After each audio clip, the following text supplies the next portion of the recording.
Okay, today we're going to be working on Unit 7, Lesson 16, talking about whole numbers and adjusting those estimate divisors when we divide with a whole number that won't go completely into another one. So if it's too large, too small, or just right. And we'll solve some two-digit division problems that need that adjustment then.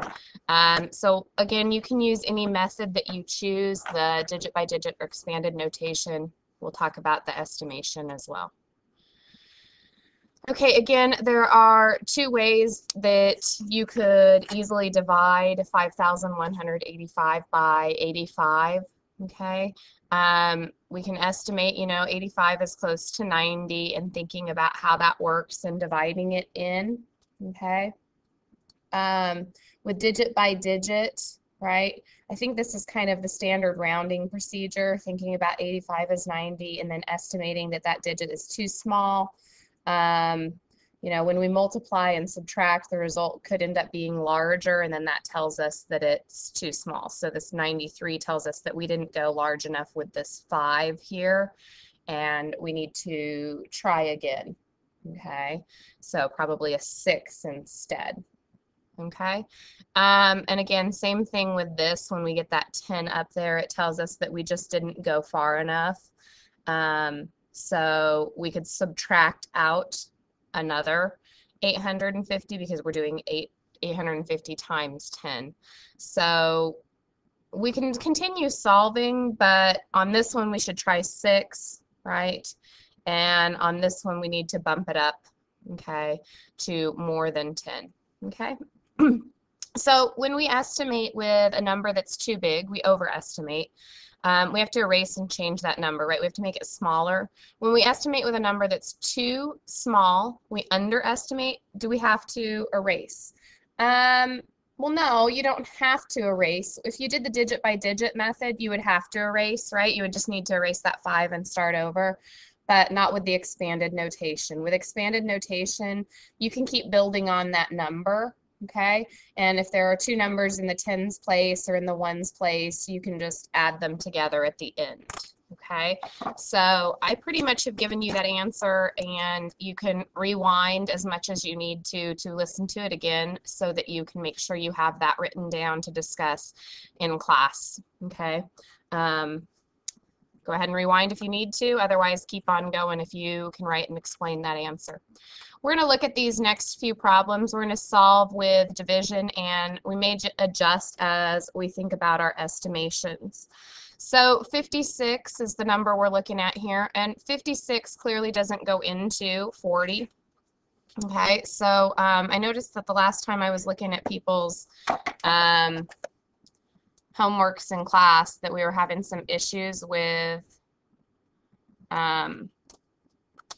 writing the correct numbers and the correct place values. So if you need to, again, add those placeholders in, okay? Add a 0 up here as your placeholder and a 0 right here as your placeholder to help keep you lined up with your place value. Okay, well, 56 then into 400, it's kind of like 60 into 400. So I'm going to think about how many times 60 would go into 400. I could guess that, 400, so 40 divided by 6 is about 6. If I tried 6 and I did 56 times 6, I would find it to be 336. So I can actually do one more.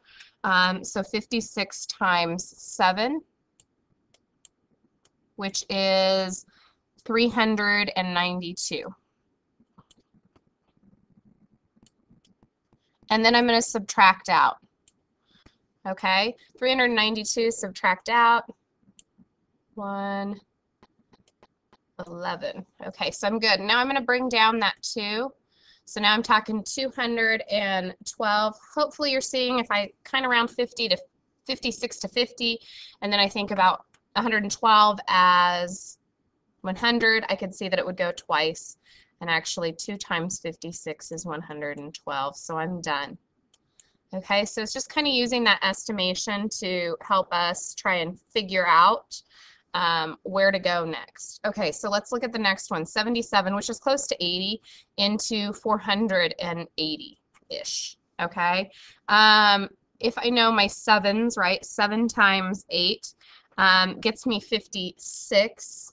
So that's probably too high because that would be 560. So I'm going to back off one and I'm going to do 77 times 6, okay, which is 462. So that's going to work. Again, if you need those placeholders, add them in, but that 6 goes above that 9, okay? So 462. And then I'm going to subtract out, and I get 17. Okay, well then when I look at 171, I can see it's pretty close to twice that 77 is going to go in there. So I'm just going to go ahead and do twice, right? Because here's 71. Well, that's pretty close to 77. And 100, that's again pretty close to 77. So now 77 times 2 is 154. So I'm going to write down 154 and I'm going to subtract out. I'm going to have to do some borrowing, make that a 6, 11, 7. Okay, I've got 17 left over, so I can do remainder 17. Okay? All right, so let's again try the next one. 18 into 798. Well, 18 will go into 79. I could think about this like 20 and this like 80. Well, 20 would go into 84 times. Okay, so 18 then times 4 is what I'm going to do, which is 72. And I'm going to subtract. And I'm going to get 7, and I'm going to bring down my 8. So 78. Okay, well, 78, that's pretty close to that 79, so I know it's going to be another 4 times. Okay, and I already know that 18 times 7 is 72, so I'm just going to write that down and subtract out. And I get a 6.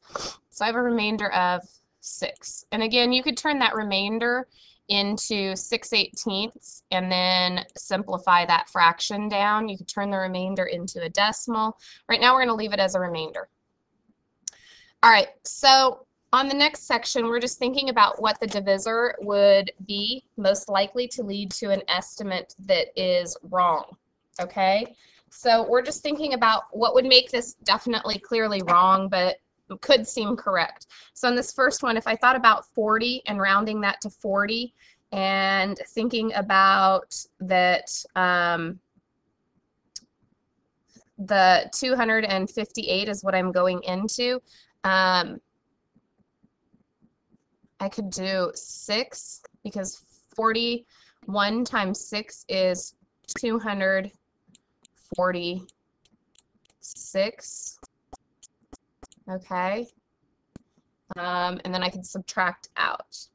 All right, 34 into, won't go into 1, 5, 15, no, 152, yes. Gosh, if I estimated 30 to 150, so like 150 divided by 30, I might guess 5, okay? And when I multiply then 5 times 34, I would get 170. So gosh, that one didn't work, right? I went larger there, and if I subtracted out, I wouldn't have anything to subtract out. 29, so it's like 30 into 90, I would guess 3. That is a 3, okay? 3 times 29 is 87. Would that one work out? Yeah. Okay, 16 into, won't go into 14, so 16 into 146, I might think of this as 15, and this is 150. I'm going to guess 7 times then, which is 112. Okay, so what kind of divisor is most likely to lead to an estimate number that is wrong? Let me go ahead and try typing this. And how can you adjust for these cases? Divisors with a 5, oops, let me go 4, 5, 4, 6 in the ones.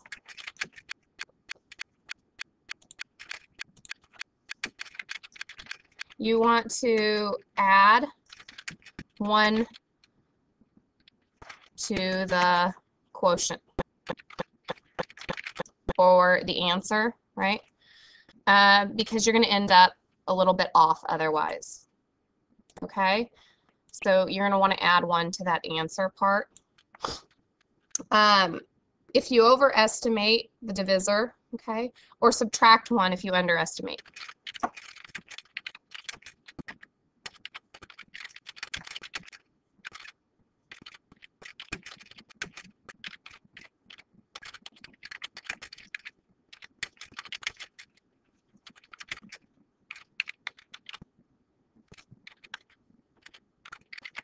Okay, pause the video if you guys need to get that written down. I'm going to shrink that a little bit here for you and make it fit.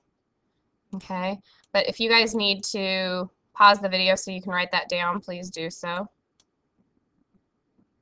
All right, let's go ahead and go on and talk about a few of these. Hector picked 1,357 oranges in his fruit orchard. He's going to pick them in crates to take them to market. Each crate holds 24 oranges. How many crates will he fill? So essentially what we're doing here is we're taking 1,375 and we're dividing it by 24. Okay? So if you guys want to, you can go ahead and pause the video. If you need to keep watching, keep watching. You could estimate this as 25, right? And 25 won't go into 13, but it will into 137. And it'll go about 5 times, right? Because if you think about 24 being 25, right, then there are 4 quarters in $1, 4 quarters in 100, plus that 1 extra. Okay, so then all I have to do is do 24 times 5, which is 120. When I subtract out, I get 175 as I bring that 5 down, okay? And then I can look again at this, like 25 and 25 into 175, 7 times, okay? 24 then times 7 is actually 168, okay? So I'm going to end up with a remainder. I'm going to subtract out.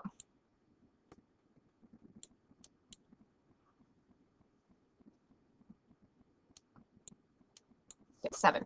Okay, so how many crates is he going to fill? 57.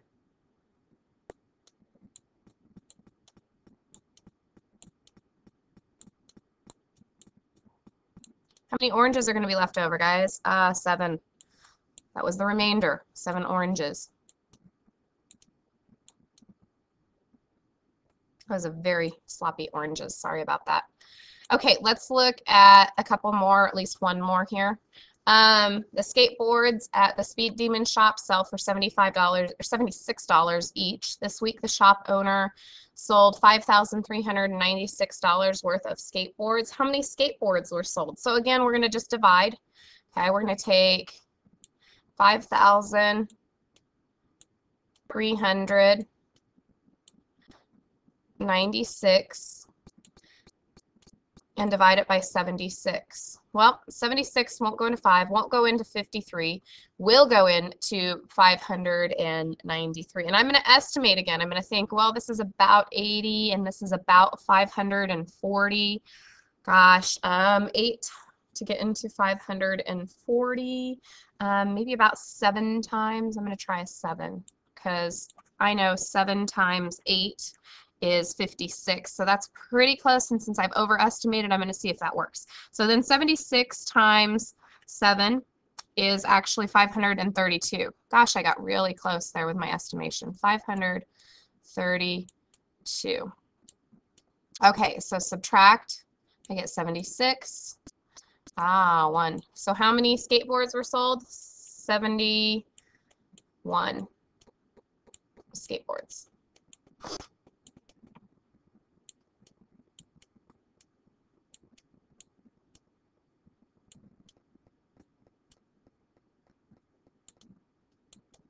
Okay, let's go on to the next one. Ashley's dog, Tuffy, eats 21 ounces of food for each meal.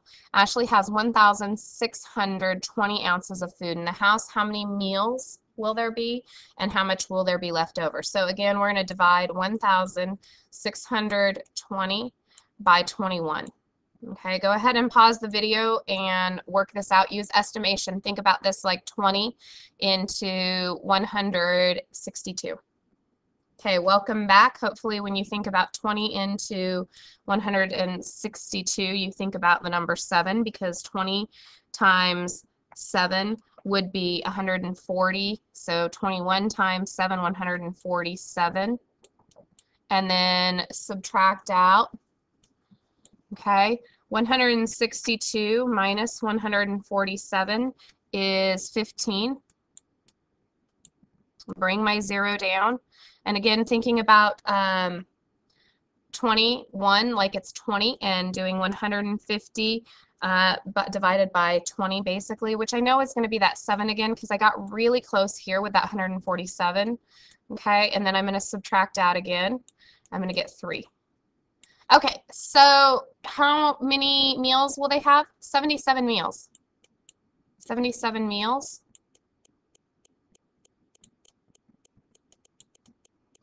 And 3 ounces left over. And I'm going to abbreviate with OZ. Ooh, that is an awful 3, but that is a 3. Okay, so 3 ounces left over. All right, guys, I will see you tomorrow in class.